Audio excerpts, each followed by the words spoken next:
All right, so here's a big fat overview of the blood. The blood in your body is composed of 55% plasma and 45% formed elements. Let's see. Let's take a look at the plasma here. Plasma is 92% water, 7% protein, and 1 to 2% inorganic salts. That 7% protein is going to be made up of things like albumin, which helps maintain your kind of your blood pressure, globulins, which can be broken down into antibodies, which are going to protect your body and to transport proteins like the lipoproteins that carry those fats into your cells, since it's not going to be dissolved in your blood. And then fibrinogen, which is a clotting factor. So again, blood made up of 55% plasma. The other we're going to get into. This plasma is made up of mostly water, but also proteins and inorganic salts. The protein portion is going to be made up of albumin, globulins, which are antibodies and transport proteins, and then fibrinogen, which is like a clotting factor.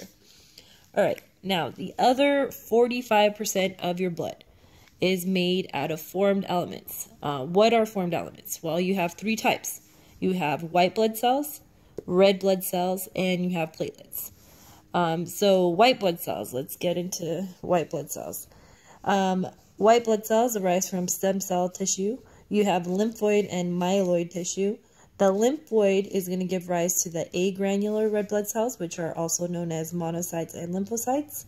Lymphocytes, along with neutrophils over here, make up the majority of your formed elements inside your blood. So your lymphocytes, they're T cells, which are important in cell-mediated immunity, and they come from the thymus. Your B cells, they come from the bone marrow, and they're important in humoral immunity. And then you have your natural killers. All these guys, these lymphocytes, are going to protect your body against bad stuff. And so these guys are agranular. That means they don't have all these little grains inside the cells. But then these guys over here, the ones that arise from the myeloid tissue, the granular ones, I like to call them Ben. Ben is granular. Are basophils, neutrophils, and eosinophils. You're going to see a lot of eosinophils in people who have allergies and things like that. The neutrophils, they're going to make up the majority of the cells here. Like I said, the lymphocytes and the neutrophils are going to make up the majority of the white blood cells inside your body. And these guys, the reason there's more of them is because they're the first ones. They're the first ones to attack a foreign invader. And then basophils, they have the smallest amount out of all of these. Basophils are only 0.5 to 1%. Okay. Now, red blood cells. Red blood cells are really, really, really important. They're lifesavers. Not only because they're shaped like lifesavers, but they have hemoglobin, which is a protein, and that protein holds on to oxygen. And oxygen is what's going to help make your body make energy, because remember, it's the final electron acceptor in the electron transport chain. So without oxygen accepting that final electron, you're not going to have any energy to do work.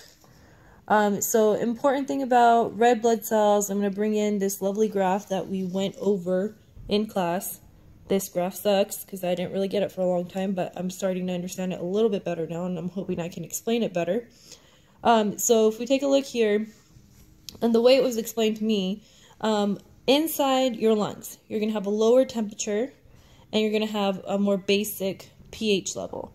All right, so what's going to happen is that hemoglobin is going to want to hold on. It's going to have a high affinity for oxygen. So it's going to grab onto that oxygen and hold on to it, right? So then after it leaves the lungs and goes to your muscles, so let's take a look at our muscles over here. Your muscles are going to have a lower pH because, you know, after they do work and there's no oxygen present, you get lactic acid buildup. And they're going to be warmer too because they are doing work all the time. And because they're doing work, they're going to release heat, right? Because that's a byproduct. So what's going to happen here as it gets warmer and the pH lowers, what's going to happen to that hemoglobin holding that oxygen, it's going to start to let it go.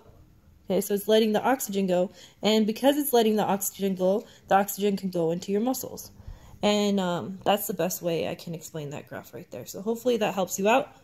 If not, you need some more review. Okay, so red blood cells, they have the hemoglobin, very important. Then from the red blood cells, we had this lab and we had to figure out all these levels. You have the hemoglobin concentration, your hematocrit, mean corpuscular value, your mean corpuscular hemoglobin, and your mean corpuscular hemoglobin concentration. All these words I don't get, I don't understand, I need to review. Obviously, I think the most important one, and the one that was very obvious that it was the most important one as far as the PowerPoint going over it was the hematocrit level. So if you have high hematocrit, that means you're having a lot of red blood cells kind of hanging out.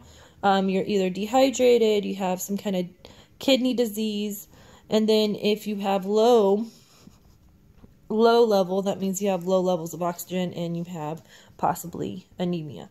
So that's, I think, what I grasp from that kind of stuff. And then the last formed element are platelets, and platelets are also known as thrombocytes, and they're very important in clot formation, and they help release those blood clotting factors. And that is the general overview of blood.